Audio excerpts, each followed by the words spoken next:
All right, everyone. Welcome to Mark Rogers TV, the voice of college football.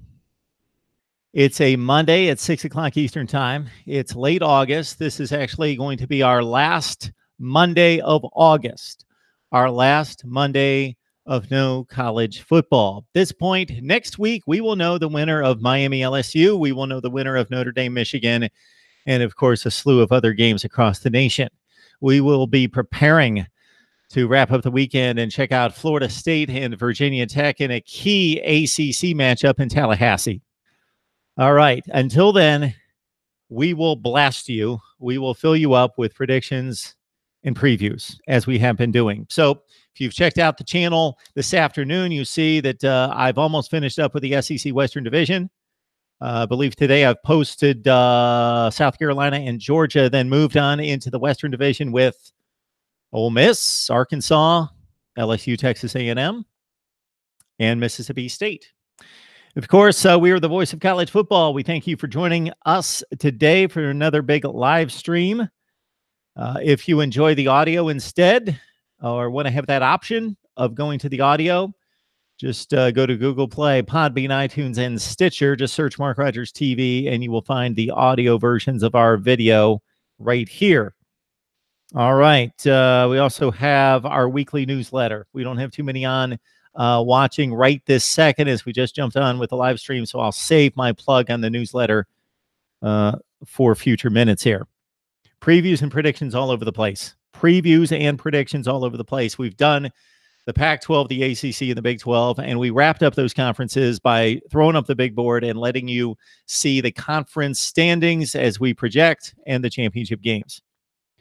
All right, we had a huge, massive, over 2-hour ACC special season preview last night with Ryan Cantor from Shaking the Southland and from Mike McDaniel from ESPN Blacksburg to break down the ACC and provide our projections on all the teams. And we had a number of guests, so I hope that you would go back and watch that as well. It will get you set for ACC football and what is expected to be dominated by Clemson and Miami. But what about Florida State? What about Virginia Tech or Georgia Tech or NC State or Louisville or Boston College? They seem to be somebody that's very intriguing to many of us despite a very difficult schedule.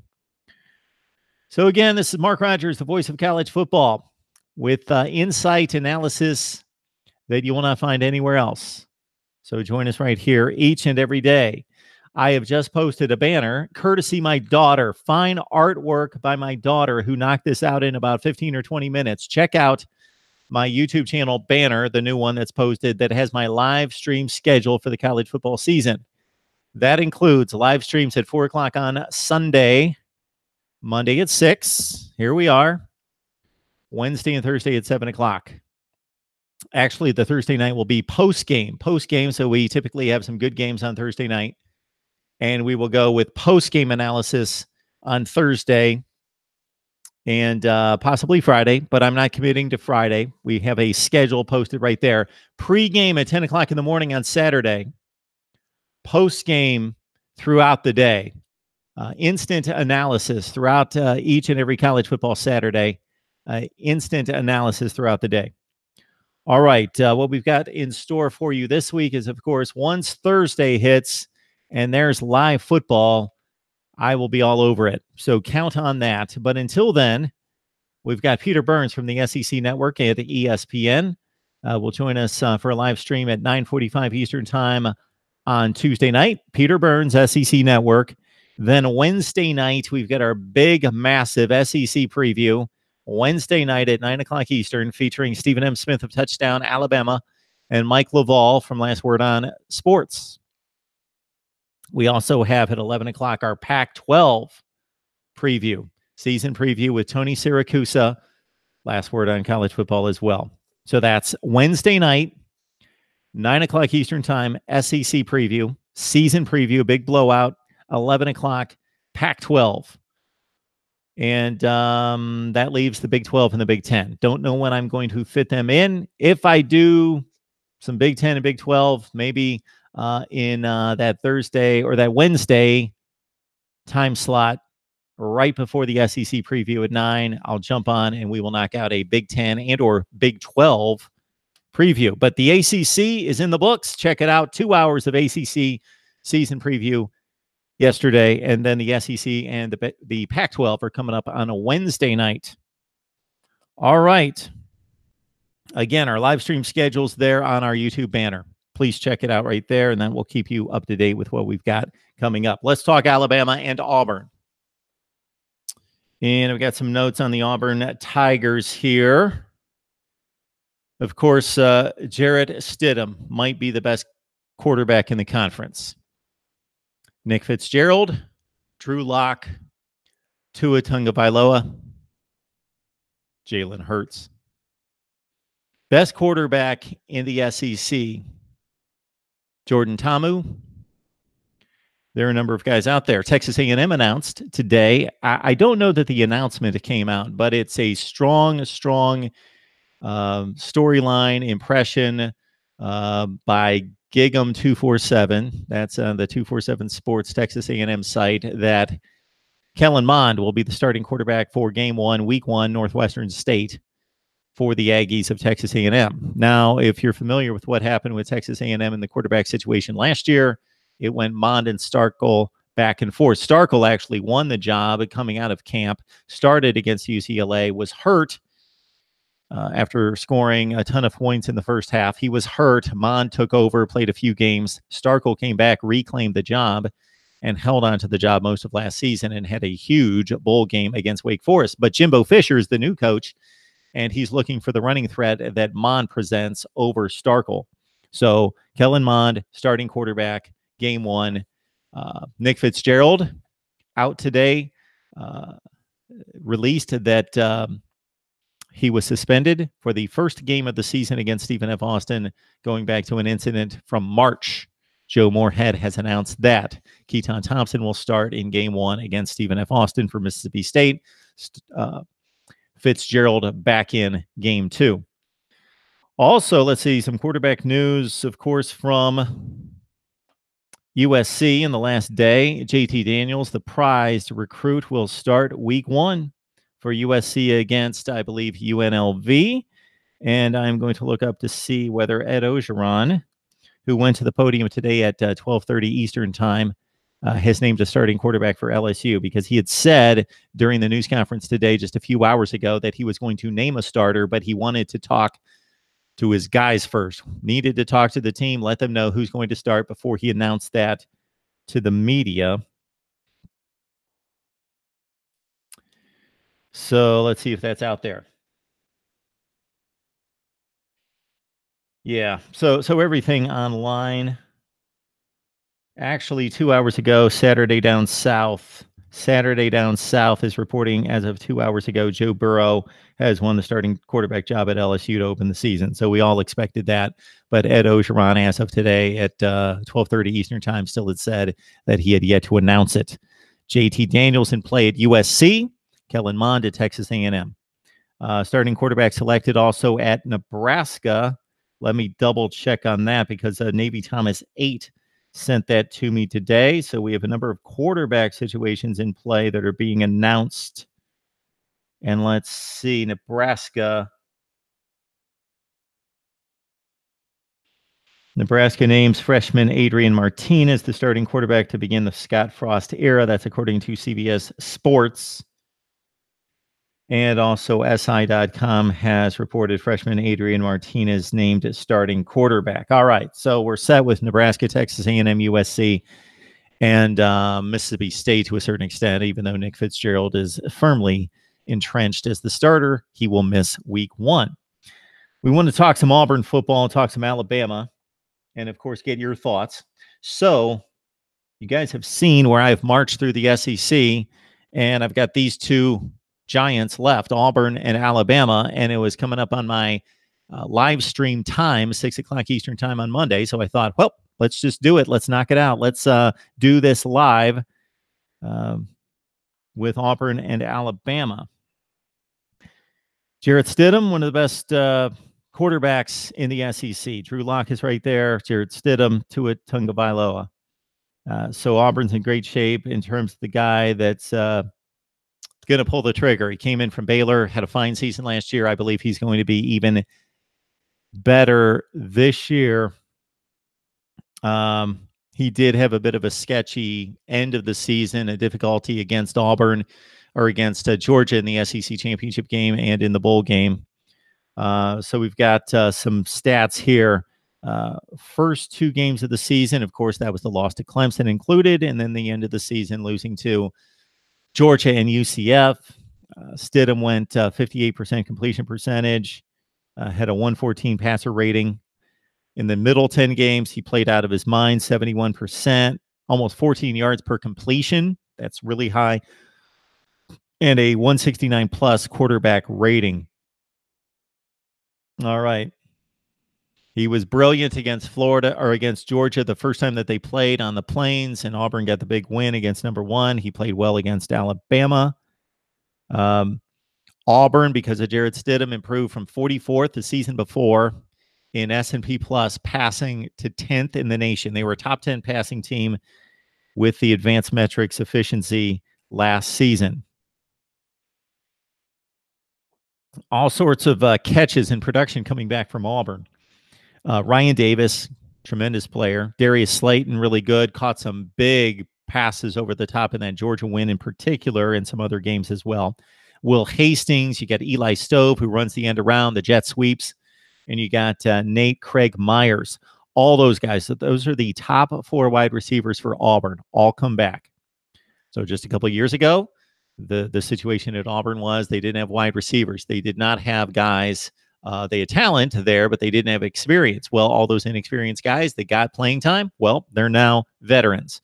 Ryan Davis, Darius Slayton, Will Hastings, Eli Stove, and Nate Craig Myers. 187 combined catches, 2,600 yards, 17 touchdowns for those guys. And as I mentioned, Stove, the jet sweep guy, ran it 30 times for 315 yards. That's 10 yards a pop and 2 touchdowns for him. Stove and Hastings had issues with ACLs early in the offseason. Indications are that they'll be fine. They're in camp. They're ready to go. They're playing. Stove, Davis. Davis is the underneath guy. So that's your passing situation for Auburn. It's in great hands with Stidham and those 4 wide receivers. They did have issues with getting the quarterback sacked. And, of course, the Clemson game was the one that really highlighted the Auburn issues up front. But that's Jarrett Stidham holding on to the ball too much. That's Clemson having the best defensive front in the nation, and certainly from a pass rush standpoint. And the offensive line, the pass blocking, not the best. So the sack rate was way too high, but it was skewed by the Clemson game and 11 sacks.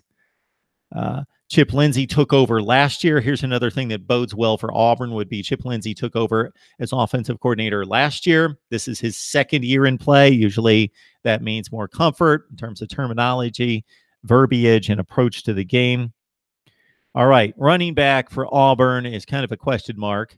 There's talent there, of course, but Kerryon Johnson off to the NFL, as is Cam Petway. Petway's the guy that was just a beast. The final stretch drive of the previous season, 2016. Then, of course, 2017 was Kerryon Johnson as offensive MVP of the SEC. Those guys gone. So you've got Cam Martin in the backfield, who got quite a few carries last year, averaged about 6 yards per carry, but most of those carries, unfortunately, against the lesser team, so it's difficult to rate that. You got sophomores in Malik Miller and Devin Barrett, our redshirt freshman, Jatarius Whitlow. Man, they've got players all over the place who are going to dive into the running back position. So if anybody out there knows Auburn football and has been keeping track of what's come out of fall camp, and who's going to get the bulk of the carries, we certainly would like to know, because we're going to see it against the Washington Huskies at 3:30 Eastern from Mercedes-Benz on Saturday. Should be fascinating. 50 of 70 starts. If I'm looking at my notes correctly, up front on the offensive line. Look good there at the offensive front. They've got a U.S. transfer in at Jack Driscoll, who at 20 starts for them. I don't know how that converts. He's playing for UMass, but they did play a big schedule. So they must know what they're doing at Auburn. So Driscoll's going to be the starter at right tackle. You got Austin Troxel, the redshirt freshman. Okay, let's get to the defense. The Auburn defense. All right. Well, the defensive front has been massive. Great. Kevin Steele, of course, has done a fine job there. He inherited talent, and he's only improved it. So their metrics have gone up from top 30 defense a few years ago to ninth and like a top 5 defense this past year. Top 5 in the nation. The advanced metrics speak it out. All right.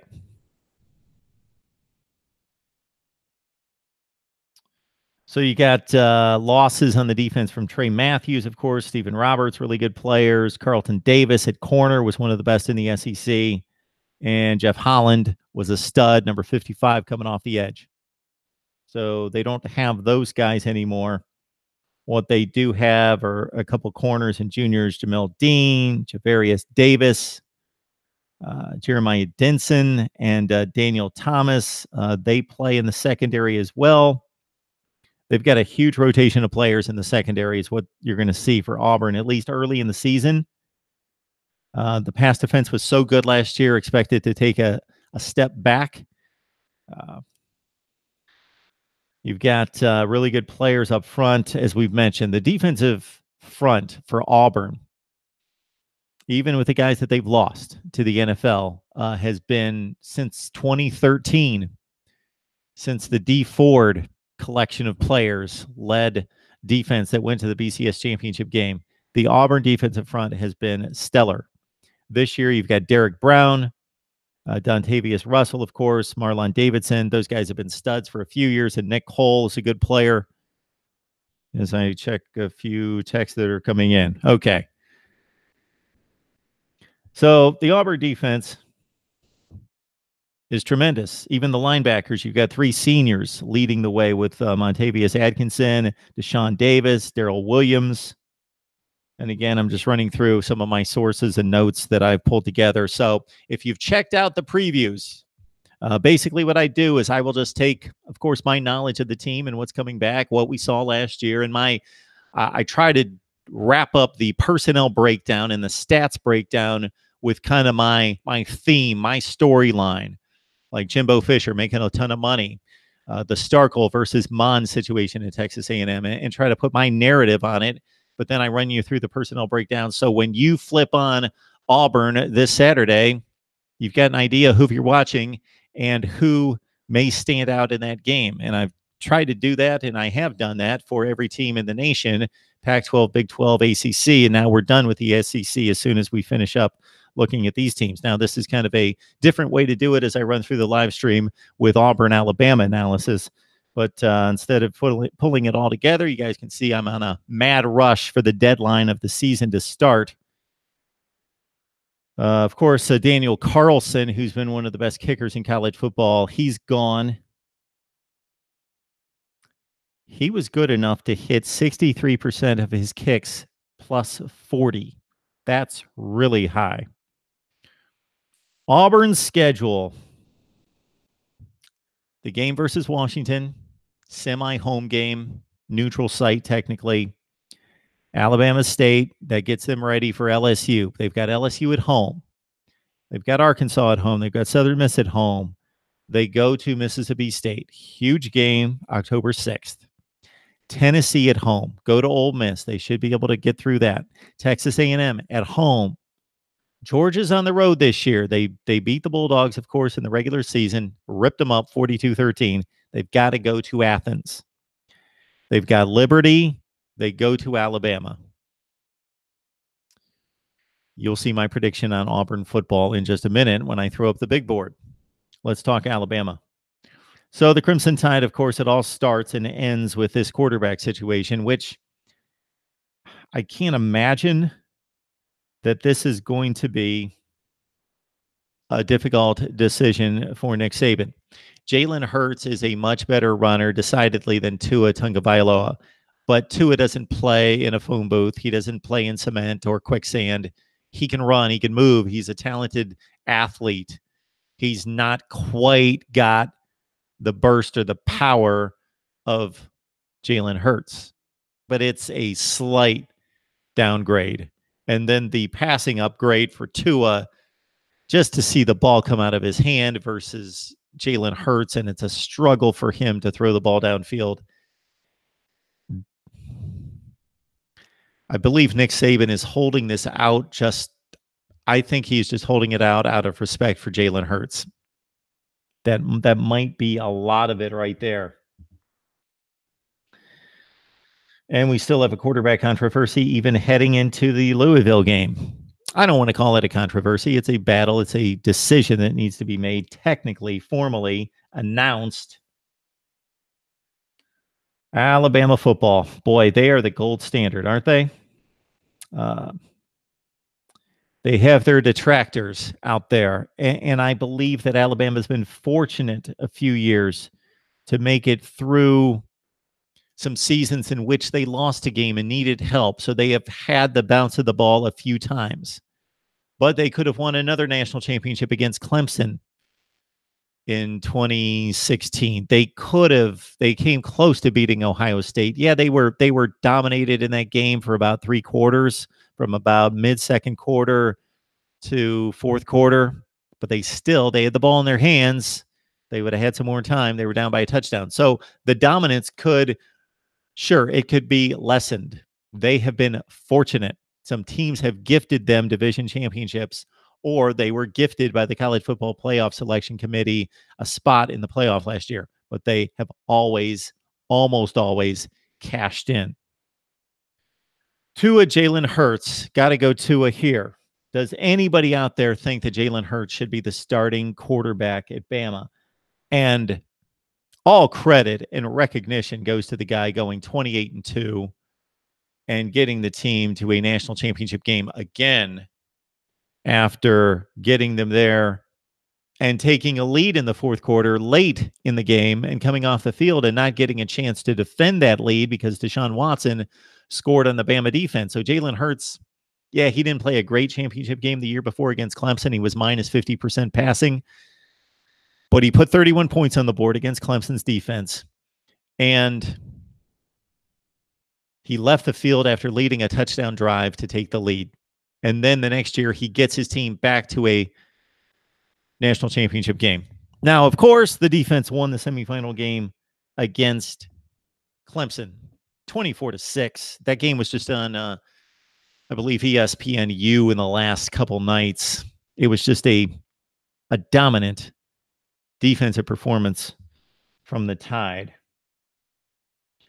And it was a dominant second half defensive performance from the Tide in the championship game in coming back from 20-7 down. All right, this running game is crazy good when you consider all the guys that can play. We know about Damian Harris, very productive back.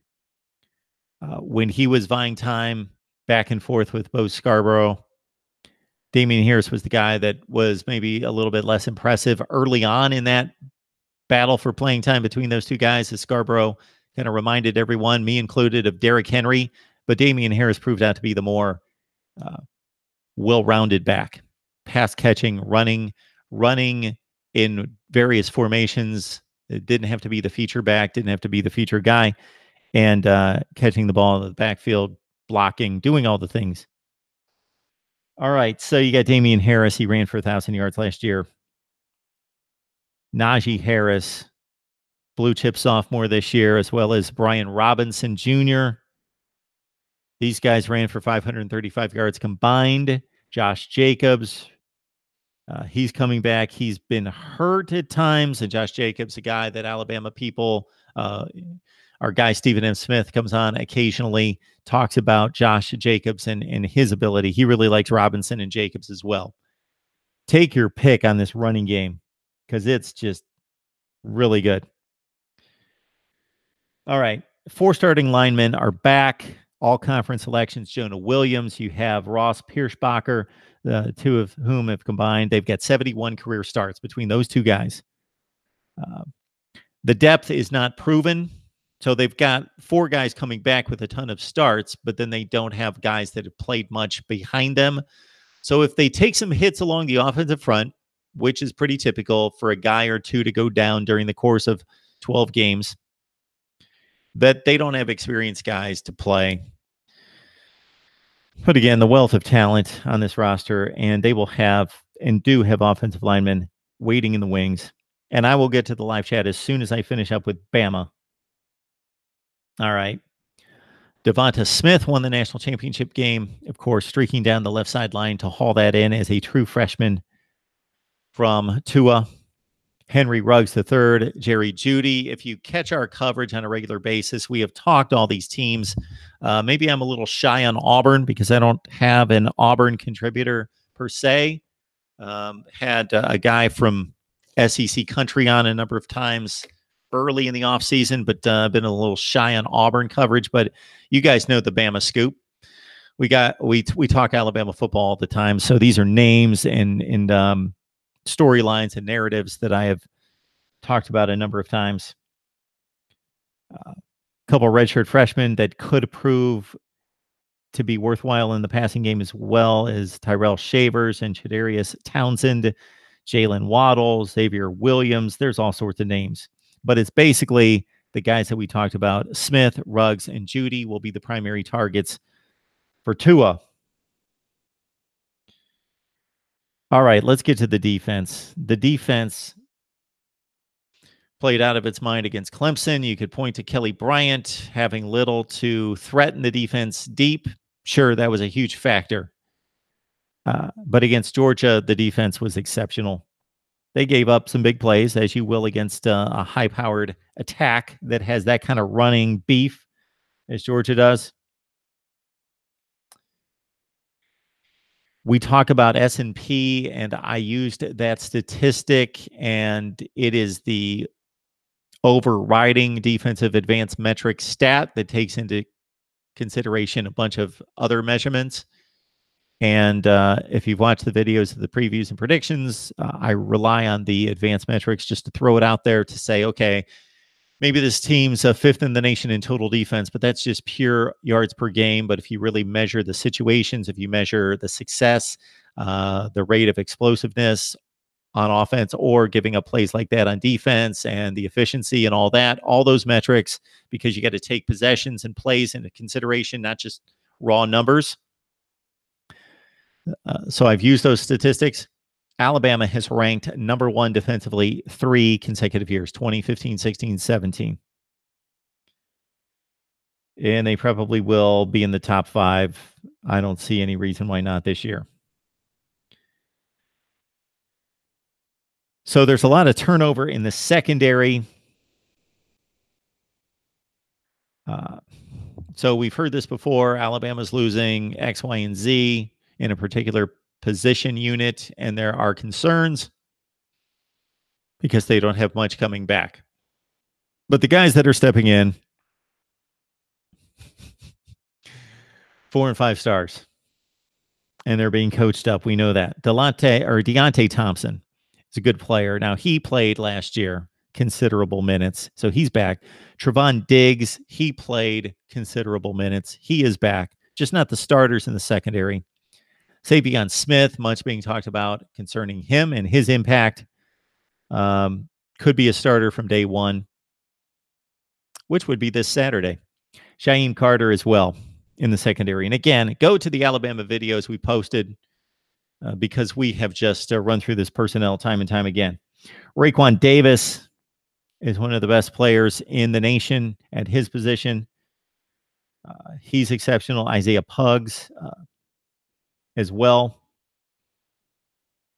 Anthony Jennings, Dylan Moses, Mac Wilson, these guys in the front 7, we've talked about them over and over and over. Ben Davis, these guys are exceptional, and they are going to play and play well. That's the take on Alabama.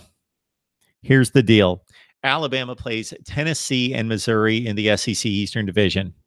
That makes things very easy.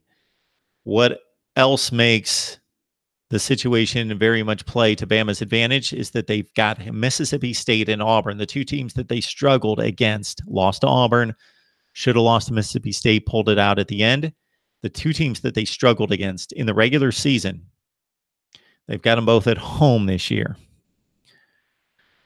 So they're a big favorite against Louisville this Saturday night to open up the season. Games in Orlando, correct? Arkansas State at Ole Miss, Texas A&M at home. Texas A&M, that's not going to be a game. Louisiana Lafayette at Arkansas, Missouri. Sure, it's going to be fun to watch Drew Lock and Amaria Crockett and those playmakers try to the tight end that we like a lot that caught 11 touchdowns last year at Mizzou. It'll be fun to see if Missouri can move the ball and score points against Bama. But most likely, Bama does not get tested until November. And if LSU is struggling, if all the question marks for LSU come up negative, the quarterback can't play. Burrow is no good. They don't find that next star running back because right now we don't know who that's going to be. No proven wide receivers coming in except for the kid from Texas Tech, Giles. Defensive injuries. If all the negatives come into play with LSU, then when is Alabama going to play a difficult game? It's going to be Mississippi State on November 10th.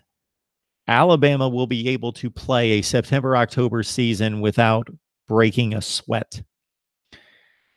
They do have LSU, Mississippi State, the scrimmage against Citadel, and then Auburn to close it out.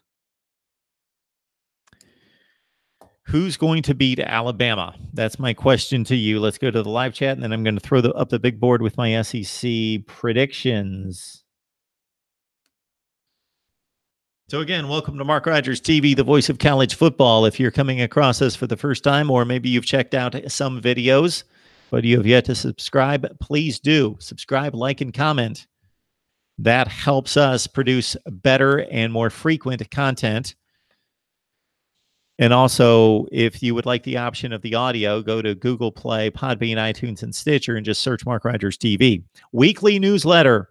Here it is, folks. Weekly newsletter starting next Monday, a week from today. I will give you my take on the weekend.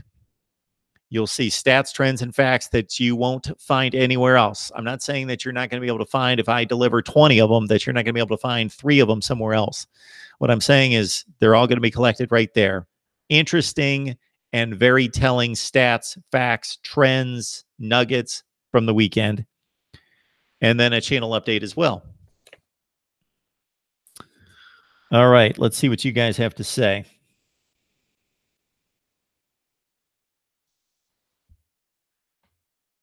All right, Colton is on the line. Clemson may be the only chance for the playoffs. Clemson may be the only chance for the playoffs in the ACC.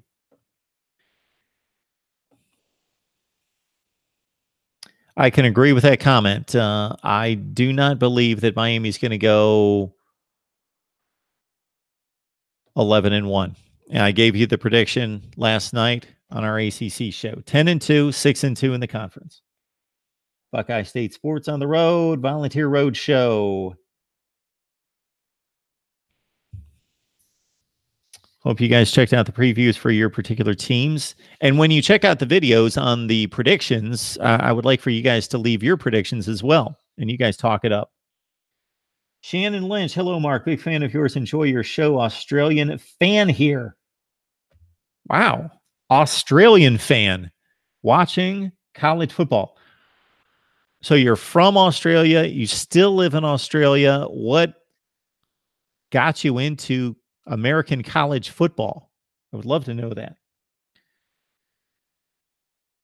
Did not hear about the Texas A&M possible NCAA penalties. Did not.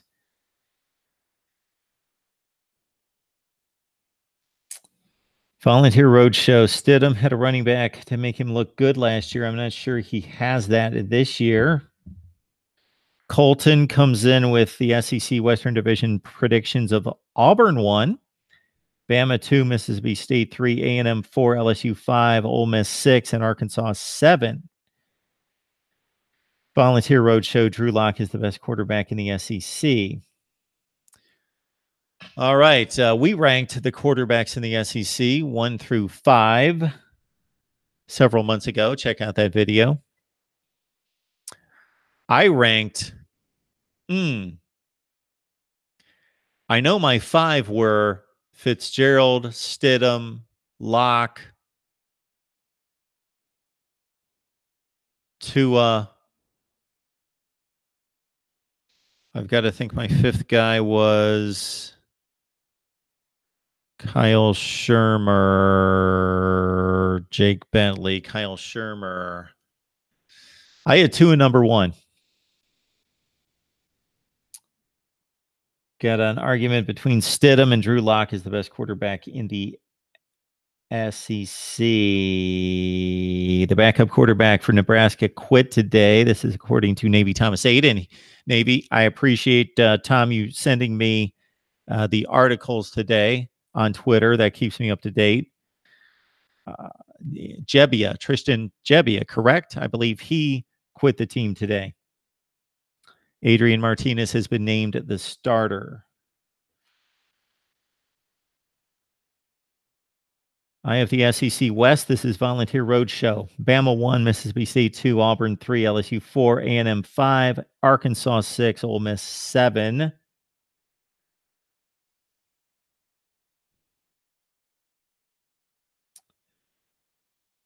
Here we've got Navy Thomas telling us that Illinois named A.J. Bush as their starting quarterback. Yeah. So I did see a report on the Big Ten Network from Illinois camp the other day. They were talking big about A.J. Bush on an interview with him. He's had very little playing time, but yes, he has been named starting quarterback at Illinois. And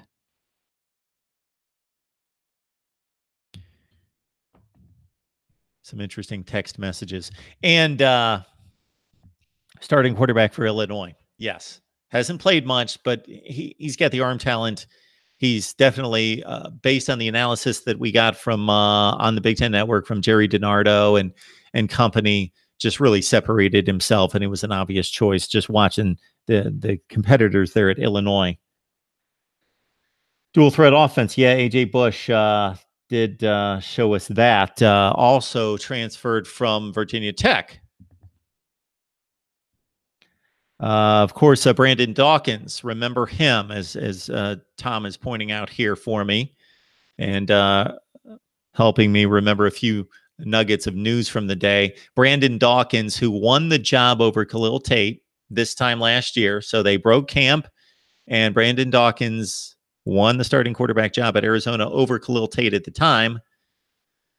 Got off to a decent start, an okay start in 4 or 5 games, something in that range. Then he got hurt at Colorado. That's when Brandon Dawkins, was hurt, and Khalil Tate took over, and then the rest is history. Had the best rushing performance for a 6-week stretch in college football history from a quarterback. And so Brandon Dawkins had transferred to Indiana, where I expected him most likely to win the job, but quit the team today. All right. NCIS Fanatic and George on the line as well. George giving us Alonzo 1219's programming schedule. Excellent. Going live right now, talking Miami. All right. If you noticed this week, we had a live stream on Thursday night with Cam Underwood, State of the U, Miami football. And then I broke down that live stream into some segments. I'm sure that a few of you may have been a little bit frustrated since you clicked on another Miami video and saw that it was just a repeat of what I already posted. I did that for some purposes for some other folks who are wanting to post elsewhere. And so that was the only reason I did that and could do it that way. was that they wanted 14 or 15 minute segments on Miami football to post on some sites elsewhere. So that's what that was all about. And you may see that from time to time coming up, especially with these live streams that run so long. And one particular platform that I will announce it sometime. Can't even think of their names for one thing, that I will announce at some point and let you know that I'll be affiliated to some extent with them. All right. Yeah, Nick Fitzgerald suspended. Yeah, I think I'm caught up with you guys. Leon Hurricanes. It's all good. Drake, Bama should have won 3 straight. Clemson won on a puck play. Oh, the pick play. That would be a pick play. Offensive pass interference should have been called. And the Florida State Notre Dame game from 2000, Everett Golston, whatever year that was, Everett Golston, 2015, 2014. Yeah. All right. This is Mark Rogers TV, the voice of college football. Thanks for joining me as we break down at college football like nobody else. Insight, information, analysis right here, discussions, debates, everything that you will find right here on my channel.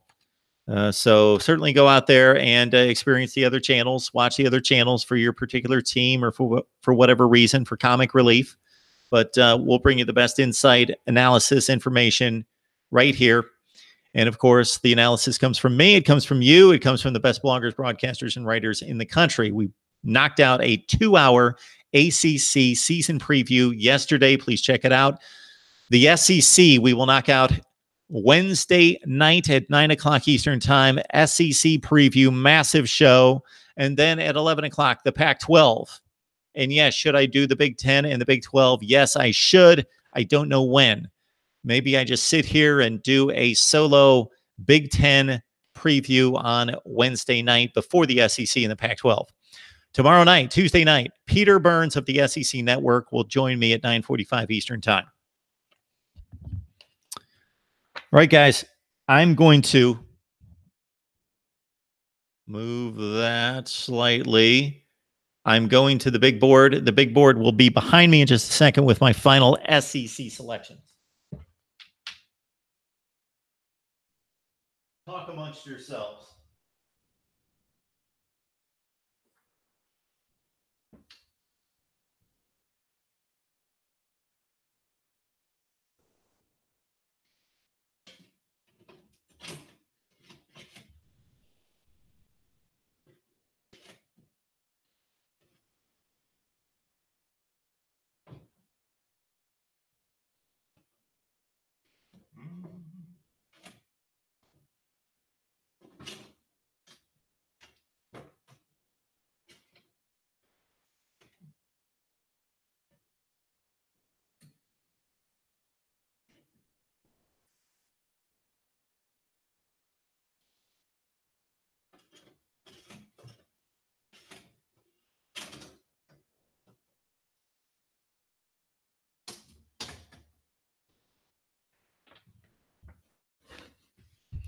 My stand is letting me down. We will get you the predictions here in just a second. You can read sideways.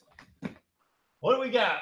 Here's the final selections for the SEC.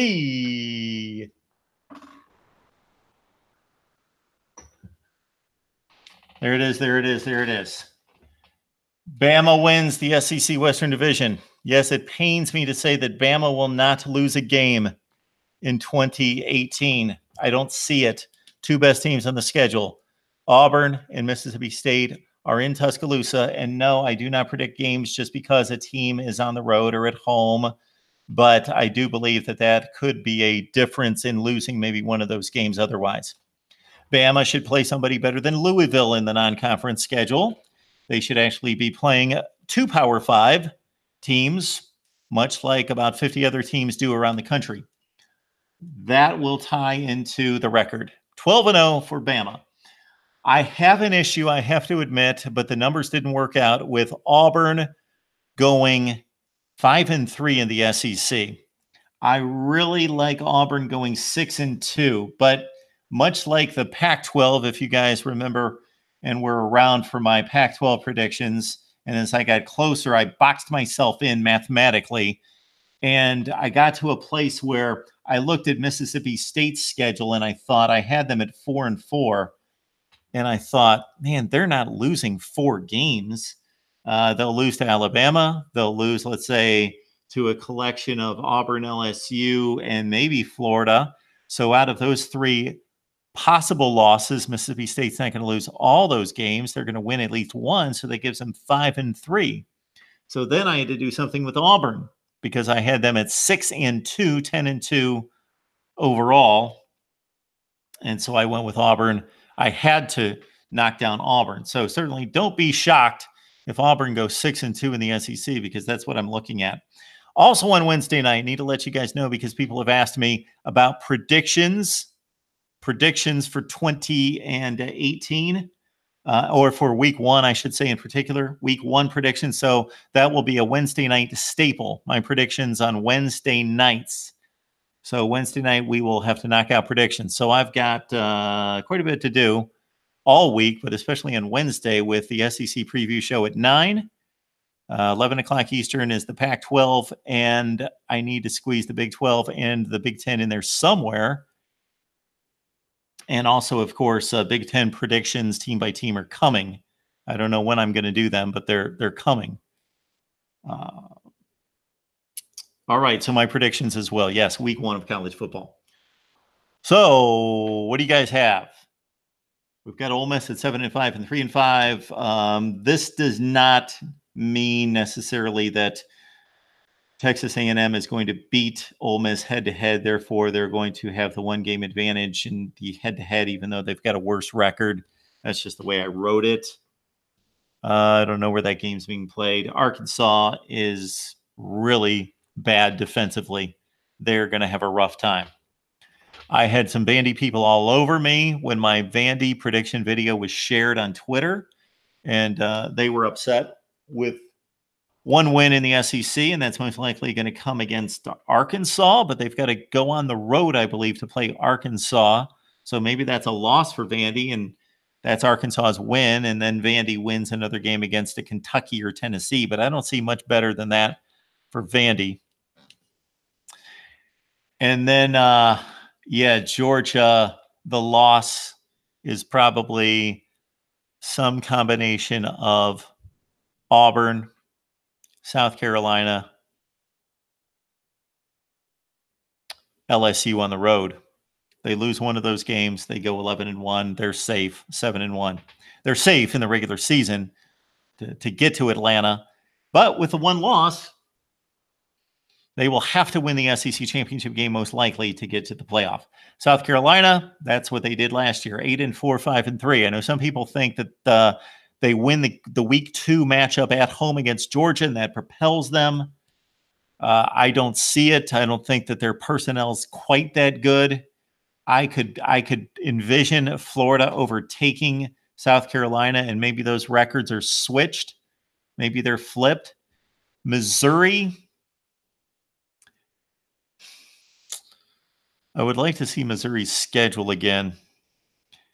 Missouri, that worries me. That concerns me. Nothing to be worried about. I don't think anyone's going to take my head off for getting some predictions wrong. But Mizzou concerns me just a bit at 4-4. I think that might be a little much for them. So I guess between South Carolina, Florida, Kentucky. Okay. So Mizzou beats Arkansas. They play Arkansas. They play Bama. So that's a 1-1 is how I figured that. And then they lose to Georgia. So they're 1-2. And then you've got South Carolina, Florida, Kentucky, Tennessee, Vandy. That's 5 other games. If they win 3 of the 5 against South Carolina, Florida, Kentucky, Tennessee, and Vandy, win 3 of those 5, Mizzou's going to go 4-4. Okay? Kentucky, I think, takes a bit of a step back, and maybe they take more of a step back with no experience at quarterback, no playmakers on the outside that we know about. Check out the Kentucky video. Tennessee, they're going to be better. They've got a good roster. I wouldn't be surprised if Tennessee eclipsed Kentucky and maybe even Mizzou. I don't think they can break past Florida or South Carolina. And then Vandy, they're the worst team in the division. They just are. Kyle Shermer's a good quarterback, but they have problems running the ball. They do have a couple four-star freshman wide receivers that might make an impact. And the defense has not been up to Vandy's standards, and I don't expect it to be that much better this year. They've got to deal with Notre Dame on the road in the non-conference schedule. So if I was going to point arrows to indicate if I'm wrong, which direction these teams are going to go, Florida would be up. Florida could get to a 6-2, maybe a 9-3, possibly. Mizzou would be down slightly. Kentucky would be down slightly. Tennessee, I could see maybe they go 4-4, but they've got to deal with Auburn and Bama. That's it. That's it right there. That's why they're 2-6. Bama and Auburn. All right. Of course, Bama could drop. They could lose 2 games. But again, man, the schedule is so lame for Bama. Auburn, they're the team that could challenge Bama more likely than Mississippi State for me. I'm more of a Stidham guy than a Fitzgerald guy, for one thing. And I'm a believer in Gus Malzahn to an extent over Joe Moorhead until we see what Moorhead can do. LSU is obviously a huge, huge wild card. LSU is the biggest. LSU and Florida are the biggest wild cards in all this. They have players on their rosters that can win the whole thing or make it very, very interesting. Very, very interesting. So there it is. All right. See what you guys have.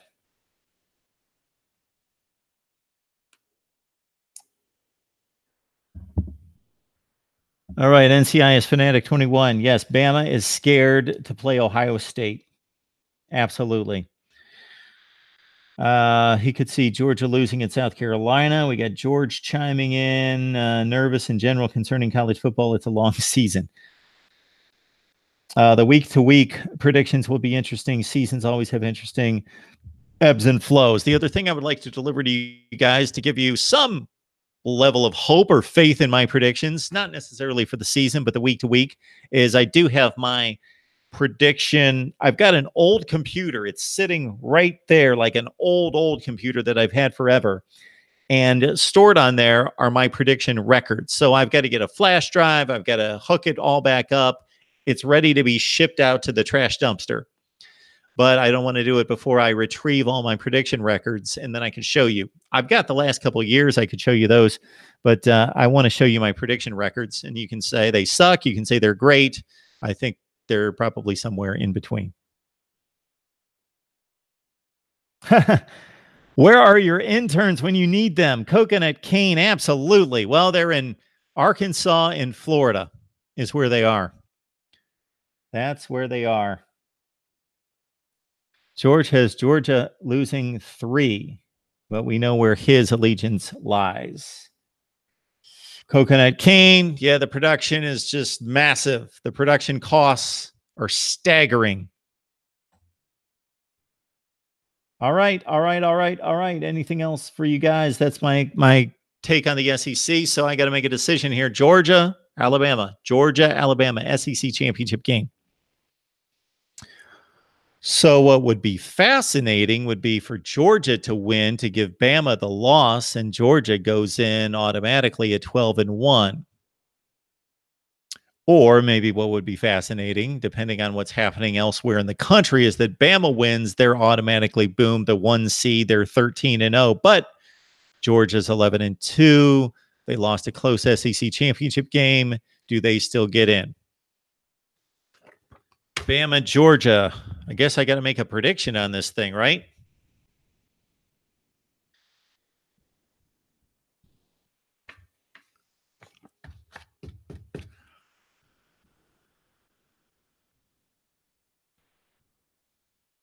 I believe that Georgia is going to be a much improved team. They have so much talent, and the schedule lacks so much that we may see Georgia go to South Carolina in week 2 and lose, or we could see them go to South Carolina. What I believe is going to happen is that they go there and they don't look good. They don't look great, but they're so much more talented than South Carolina across the board.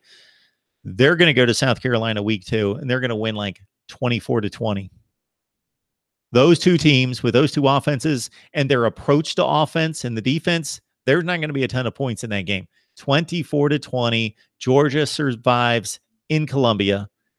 And then they just kind of weed their way through the season, make their way through the season. They could drop one against LSU on the road. They could drop the Florida game. Those would be the two best candidates, or Auburn. But still, boom, they're 7-1. They're in the SEC title game. But they have all that time to get better. They have all that time to get better. And they've got a veteran quarterback now in Jake Fromm. A lot of people would like to feel that Justin Fields can make a bid for the job. But unless something drastic happens, obviously injury, or Jake Fromm does not perform, which I don't anticipate, Georgia is much improved by the first week of December. Georgia beats Alabama in the SEC championship game. Georgia 27, Alabama 24. That's your SEC championship game prediction, or your SEC championship game prediction. All right, good to see you guys. I got to go to work on the Big Ten, right? NCIS Fanatic 21. I think Florida goes 8-4 with losses to Tennessee, Mississippi State, Georgia, and Florida. Yeah, Felipe Franks is the starter. If you guys want to hear some great Florida football talk, go check out my video with David Waters a few days ago from Gators Breakdown. Guy knows Florida football. Great discussion. All right. My meter shows me that I've got 7,600 views in the last 48 hours. So if anybody out there watching knows anything about how to do this, when I say how to do this, I mean how to build a platform, a YouTube channel, analytics, all of that. I will take any suggestions that you have. Of course, I want the suggestions on college football topics, but I think we're pretty well set for the season. I'm doing a bunch of live streams. I'm going to give predictions. I'm going to have on different bloggers and broadcasters with team reports. I'm going to do the instant analysis of all the games, all the big games, and whatever games I watch. And then I'm, of course, going to be previewing all the action and talking about any late breaking news. So the formula is pretty well set for the season. Newsletter comes out every Monday. Please send your email to MarkRogersTV at Gmail. MarkRogersTV at Gmail. Please, the newsletter will be, I promise, I believe it will be worth your while to at least make that one email to me so that I can deliver to you one email in your inbox each and every week. And I reserve the right to maybe throw in an extra one sometime during college football playoff time or bowl time or something like that. But week to week during the regular season, there's going to be one newsletter that's going to come out every week. And of course, I will take your suggestions on that. If there's something that I include that you don't like, or you want more of this or more of that, certainly provide your feedback. But we are looking to build a college football powerhouse here. And yes, I have, as was alluded to by Coconut Kane, not necessarily put the production value into it yet. And wanted to this offseason, and just kept building the content and working on the things that I love to do rather than focusing on graphics and productions and all those things. So we will get to that. We're going to be posting a video to Patreon and building our account there soon. Once I get the connection for the mic and the iPhone and all of that, I've got an editor who's going to put together graphics and do all that for me. So we're going to have a Patreon account that we'll tell you about in the future. The weekly newsletter's coming out. We've got a ton of things going on. Yeah, it may not look the best, but for insight, information, discussion, debate, this is the place to be for college football. I appreciate you guys and your support. We are My aim is to build this out big, to do it big. And I'm not on here just to provide mediocre analysis and mediocre production. So the production is lagged behind everything else, but it's coming. It's coming. It will get there someday. It's going to be a big learning curve for me because while I'm doing a live stream to make it look professional by myself, I've got to learn a lot of software and a lot of production stuff, and that most likely is not going to come until the off season, if there is an off season for us here at Mark Rogers TV. As you guys have seen during the off season, I talk nothing but college football each and every day. All right, Navy Thomas, he nailed it. Too much crap going on. That's exactly right. NCIS Fanatic 21 Instagram. Yeah, that's the next hurdle. I have an Instagram account. Check it out there. Go to Mark Rogers TV on Instagram. Follow me. I'll follow you back and see what I've got there. But I post once in a while. I think I've got pictures of me and my kids during Christmas and a few other things. But that's about it right now. So I haven't done that on a regular basis. I believe you guys can let me know for sure. I believe you can only post a 1-minute video on Instagram. You can't go past that. So I would just shoot out like little reminders and previews and promos for that.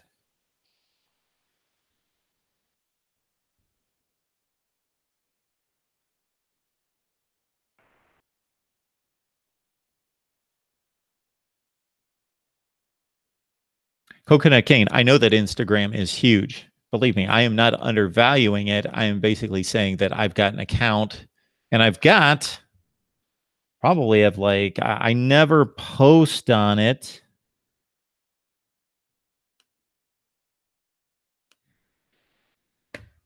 Where's my phone? Instagram. Let's go on the app here. Do you guys like my new banner?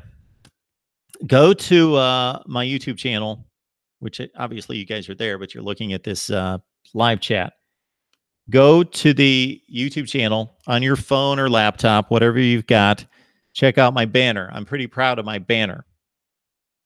My daughter knocked that out in like 15 minutes. She said, your banner's disgusting. And I had a couple submitted that she said, I can do better than that. And she knocked it out and it looks good. Instagram. Let's see what we've got on Instagram. So my story. Yes. Whatever that means. No, I don't want that. I want to go back. Instagram. Got 2 messages on Instagram. So, wow. Yeah, these pictures that I last posted on Instagram. So I have 474 people following me on Instagram, and I've only posted 10 pictures. I posted a couple from the beach, New York City. There's my son and myself and a couple buddies at the Cavs game a couple years ago, and some Christmas shots of my daughter and my son and I, and my mom in the kitchen. There you go. That's the big Instagram account from me. I am following 107. I've got 474 following me, and I don't know why in the world they would follow me because I've got really nothing to offer. But yeah, so there's the deal with Instagram. We'll get on that someday. ESPN has over 10 million followers, of course.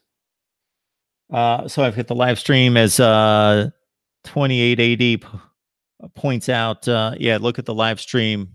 That was suggested by some kind of Google or YouTube analytics that if you post your schedule on your banner, that helps. So I did that.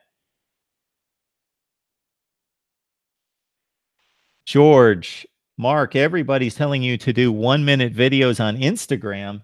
Are they really? Or Sinus Orca, if I pronounce that right. Faithful viewer and commenter. Canes 45, Bayou Bengal 17.